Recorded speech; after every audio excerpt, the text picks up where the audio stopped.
Hello दोस्तों, आप सभी का स्वागत है आपके अपने यूट्यूब चैनल दी स्टार क्लासेस पर। मैं हूं रजनीश और इस वीडियो में देखेंगे क्लास 10th के संस्कृत के इम्पोर्टेंट ऑब्जेक्टिव क्वेश्चन को, जो कि बोर्ड एग्जाम के लिए बहुत ही इम्पोर्टेंट है। आपके सामने पहला क्वेश्चन दिख रहा है। अगर आपको इसका आंसर पता होगा तो कमेंट बॉक्स में कमेंट जरूर कीजिएगा। कहता है मंगलम पाठस्य रचनाकार कह अस्ति, यानी कि मंगलम पाठ जो है ये पहला, यानी कि मंगलम पाठ पहला चैप्टर का है। कहता है मंगलम पाठस्य रचनाकार कह अस्ति, यानी कि मंगलम पाठ के रचनाकार कौन है।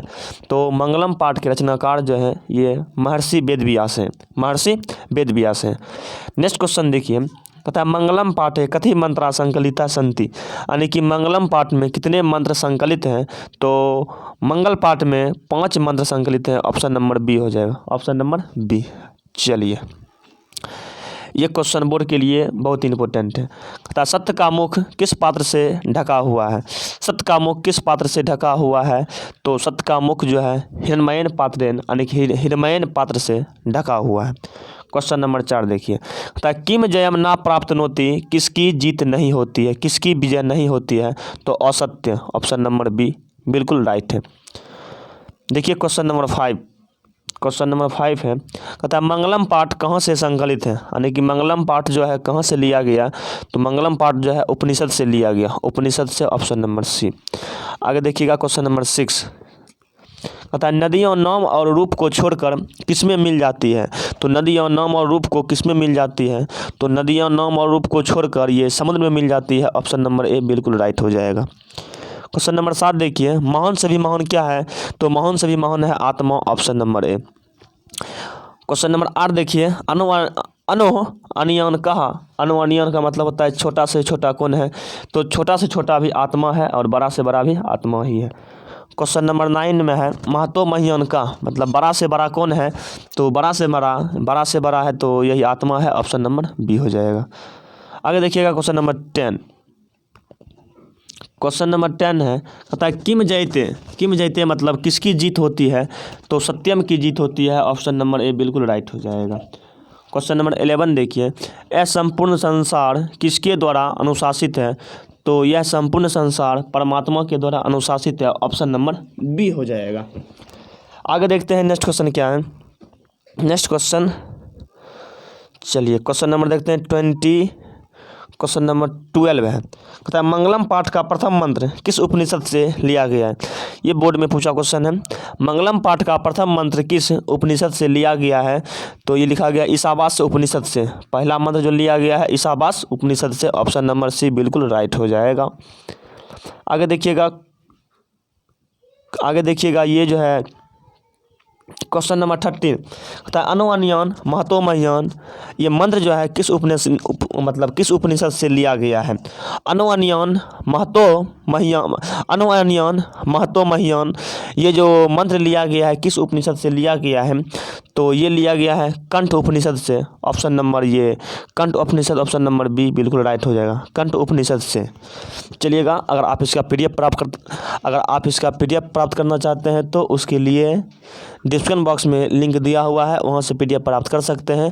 अगर आप हमारे व्हाट्सएप ग्रुप में जुड़ना चाहते हैं तो उसके लिए भी डिस्क्रिप्शन बॉक्स में लिंक दिया हुआ है और हमारे व्हाट्सएप ग्रुप में जुड़ सकते हैं, जहां से आप PDF प्राप्त कर सकते हैं।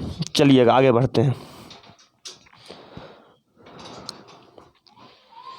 अब देखिए उसके बाद दूसरा श्लोक है, यानी दूसरा श्लोक कहिए या दूसरा कविता कहिए। दूसरा है जो कि भारत महिमा जो कि लिखे हैं महर्षि वेदव्यास के द्वारा। भारत महिमा लिखे गए हैं महर्षि वेदव्यास के द्वारा। देखिएगा पहला क्वेश्चन क्या इसमें है। कहता है भारत महिमा पाठस्य रचनाकार कह अस्ति, यानी कि भारत महिमा पाठ के रचनाकार कौन है। तो भारत महिमा पाठ के रचनाकार जो है वह है महर्षि वेदव्यास, ऑप्शन नंबर बी में है। 2 नंबर का क्वेश्चन देखिए, कहता है कस्य महिमा सर्वत्र गायते, किसकी महिमा सभी जगह गाए जाते हैं। तो भारत की, यानी कि भारतस्य हो जाएगा, भारत की महिमा सभी जगह गाए जाते हैं। क्वेश्चन नंबर 3, कहता है किस देश में देवता बार बार जन्म लेना चाहते हैं। किस देश में देवता बार बार जन्म लेना चाहते हैं। तो भारत में, ऑप्शन नंबर ए हो जाएगा। ऑप्शन क्वेश्चन नंबर 4 देखिए, कति पुराणानि सन्ति, यानी कि पुराण कितने हैं, तो पुराण की संख्या है 18, यानी कि 18 गो पुराण है। पुराण की संख्या क्या है, 18 गो है। कहेगा वेद की संख्या, तो वेद की संख्या 4 गो है। वेद की संख्या पूछेगा 4, वेद की संख्या पूछेगा 4, पूछेगा वेदांग की संख्या, वेदांग की संख्या 6 है, वेदांग की संख्या कुल मिलाकर के 6 है, और पुराण की संख्या कहेगा तो 18 है। आगे चलते हैं, क्वेश्चन नंबर 5 बोर्ड के लिए बहुत ही एग्जाम मतलब बहुत इंपॉर्टेंट है। कति वेदानि सन्ति, वेद कितने हैं, तो वेद 4 हैं। वेद कितने हैं, वेद 4 हैं, वेद चतुर्वार है मतलब 4 गो है। क्वेश्चन नंबर 6 देखिए, कति वेदांगानि सन्ति, यानी कि वेदांग कितने हैं, तो वेदांग क्या गो है, वेदांग है 6 गो है। ऑप्शन नंबर बी हो जाएगा। चलिएगा देखते हैं क्वेश्चन नंबर 7। क्वेश्चन नंबर 7 देखिए क्या है, क्वेश्चन नंबर 7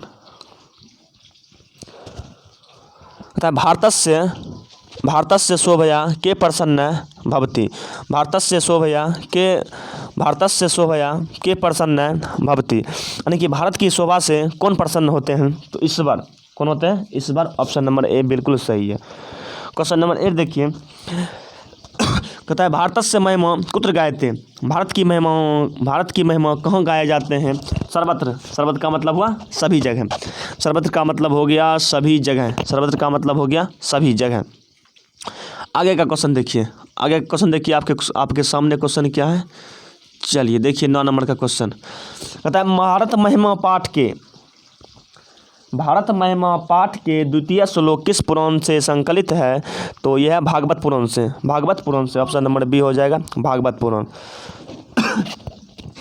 देखिएगा क्वेश्चन नंबर 10 यानी कि 10 देखिएगा क्या है। क्वेश्चन नंबर 10 देखिए क्या हो जाएगा। क्वेश्चन नंबर 10 है, कहता है विशाला धरा कौन है, तो विशाला धरा है भारतीय, यानी कि भारत का धरा जो है पृथ्वी जो है बहुत बड़ा है। आगे देखिएगा क्वेश्चन नंबर 11। क्वेश्चन नंबर 11 है जगत गौरवम किम, यानी कि जगत का गौरव कौन है, तो जगत का गौरव क्या है, तो जगत का गौरव है भारतवर्षम। ऑप्शन नंबर ए हो जाएगा।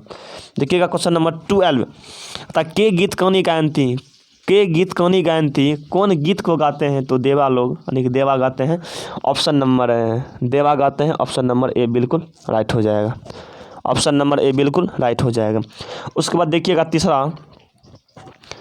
तीसरा गद भाग को देखते हैं। तीसरा मतलब पद भाग है, यानी कि इसमें तीसरा में है नीति श्लोका जो कि बोर्ड एग्जाम के लिए बहुत ही इंपॉर्टेंट क्वेश्चन है, मतलब बहुत ही इंपॉर्टेंट चैप्टर है। इससे बहुत सारा क्वेश्चन बोर्ड में पूछा जाता है और एक भी क्वेश्चन आपसे छूटने वाला नहीं है। देखिए नीति श्लोका जो लिया गया है ये महात्मा विदुर। नीति श्लोका में जो है महात्मा विदुर के नीति का वर्णन किया गया है। नीति श्लोका रचनाकार कहा अस्ति, नीति श्लोका के रचनाकार कौन है, तो नीति श्लोका के रचनाकार हैं महात्मा विदुर। ऑप्शन नंबर सी में है महात्मा विदुर जी नीति श्लोका के रचनाकार हैं। 2 नंबर का क्वेश्चन, विदुर नीति कस्य रचना अस्ति, विदुर नीति किसकी रचना है, तो विदुर नीति जो है ये महात्मा विदुर जी की रचना है। महात्मा विदुर जी की रचना है। आगे बढ़ते हैं, चलिए देखिएगा। कहता है विदुर नीति संकलित है पाठस्य नाम किम अस्ति, यानी कि विदुर नीति जो है विदुर नीति संकलित है पाठस्य नाम किम अस्ति। विदुर नीति से संकलित पाठ का नाम क्या है, तो विदुर नीति से संकलित पाठ का नाम है नीति श्लोका। पाठ का नाम है नीति श्लोका। ऑप्शन नंबर सी बिल्कुल राइट क्वेश्चन है, मतलब राइट आंसर है। ये देखिए क्वेश्चन नंबर 4 छपल मिलेगा बोर्ड एग्जाम में। तो नरक के द्वार कितने प्रकार के होते हैं जिससे व्यक्ति का नाश होता है, तो नरक के 3 द्वार होते हैं, काम, क्रोध और लोभ। ये नरक के 3 द्वार होते हैं जिससे व्यक्ति का नाश होता है, तो ऑप्शन नंबर ए हो जाएगा। Option number A. आगे देखिएगा, आगे आपके सामने क्वेश्चन दिख रहा, आगे जो देखेंगे क्वेश्चन नंबर 5 देखिएगा। कहता है बिना बुलाए कौन आता है, तो बिना बुलाया जाता है कौन, तो मूर्ख। यानी कि नीति श्लोका पाठ में कहा गया है जो बिना बुलाए आ जाता है और कुछ नहीं पूछने पर भी खूब बकर बोलता है और अविश्वास नहीं करने और विश्वास नहीं करने लायक लोग पर भी विश्वास करता है, वह आदमी व्यक्तियों में मूर्ख और नीच होता है, ऐसा नीति श्लोक पाठ में कहा गया है। चलिएगा क्वेश्चन नंबर 6 कहता है कैसे पुरुष सभी जगह में सुलभ होते हैं। कैसे पुरुष सभी जगह सुलभ होते हैं, तो सत्यवादी नहीं प्रियवादी।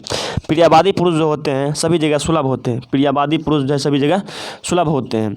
आगे देखिएगा क्वेश्चन नंबर 7 विनय को कौन मारता है। विनय को कौन मारता है, तो विनय को आकृति मारता है। विनय को मारता है आकृति। विनय को मारता है आकृति।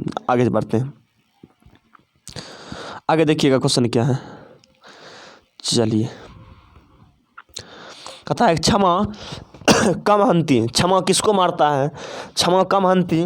तो क्षमा जो है लिखल है क्षमा कम हंती, तो क्षमा जो है क्रोध को मारता है, यानी कि क्षमा जो है क्रोध को मारता है। ऑप्शन नंबर ए बिल्कुल राइट हो जाएगा। क्वेश्चन नंबर 9 है। क्वेश्चन नंबर 9 कि धर्म डैश रक्षते हैं। धर्म डैश रक्षते हैं। धर्म की रक्षा क्या चीज़ से होती है, तो धर्म की रक्षा सत्येन, यानी कि धर्म की रक्षा सत्य से होती है। धर्म की रक्षा सत्य से होती है। देखिएगा क्वेश्चन नंबर 10 विद्या डैश रक्षते, यानी कि विद्या की रक्षा किस चीज़ से होती है, तो योगेन, परिश्रम करने से विद्या की रक्षा होती है। ऑप्शन नंबर ए हो जाएगा। क्वेश्चन नंबर 11 देखिए विदुर कह आसित। विदुर का आसित। विदुर कौन थे, तो विदुर थे मंत्री। धृतराष्ट्र के घर में मंत्री थे। आगे देखते हैं क्वेश्चन क्या है। क्वेश्चन नंबर 12 कहता है धृतराष्ट्रस्य प्रश्नस्य उत्तरम कम ददाति, यानी कि धृतराष्ट्र के प्रश्न का उत्तर कौन दे रहे थे, तो धृतराष्ट्र के प्रश्न का उत्तर दे रहे थे विदुर जी। और इसी यानी कि इन्हीं दोनों के बीच का जो वार्तालाप हुआ था इसे ही कहते हैं विदुर नीति। चलिएगा इसका आगे का क्वेश्चन देखते हैं। उसके बाद है ये यानी कि पदभाग का ये चौथा है, जिसका नाम है मंदाकिनी वर्णम। मंदाकिनी वर्णम जिसके रचनाकार है महर्षि वाल्मीकि है। चलिएगा इसके सारे इंपॉर्टेंट ऑब्जेक्टिव क्वेश्चन को देख लेंगे। इसमें कुल मिलाकर के 11 क्वेश्चन ये और 11 ये क्वेश्चन है। चलिएगा इसको भी देख लेते हैं। क्लास किए होंगे आपको पूरा का पूरा पता होगा। चलिएगा देखिए मंदाकिनी वर्णम पाठस्य रचनाकार कः अस्ति। मंदाकिनी वर्णम पाठ का रचनाकार कौन है, तो मंदाकिनी वर्णम पाठ का रचनाकार जो ये महर्षि वाल्मीकि है। महर्षि वाल्मीकि और मंदाकिनी वर्णन जो लिया गया है ये रामायण से लिया गया है। रामायण में एक कांड आता है अयोध्या कांड, उसी से इसे मतलब लिया गया है। चलिए आगे बढ़ते हैं। देखते हैं क्वेश्चन नंबर 2 क्या है। रामायण ग्रंथ से रचनाकार कः अस्ति। रामायण ग्रंथ के रचनाकार कौन है, तो रामायण ग्रंथ के रचनाकार है महर्षि वाल्मीकि। देखते हैं क्वेश्चन नंबर 3 अयोध्या कांड है कस्य ग्रंथ से अंश अस्ति, यानी कि अयोध्या कांड किस ग्रंथ का अंश है। अयोध्या कांड किस ग्रंथ का अंश है, तो ये जो है रामायण का है। और रामायण जो लिखा गया महर्षि वाल्मीकि के द्वारा लिखा गया।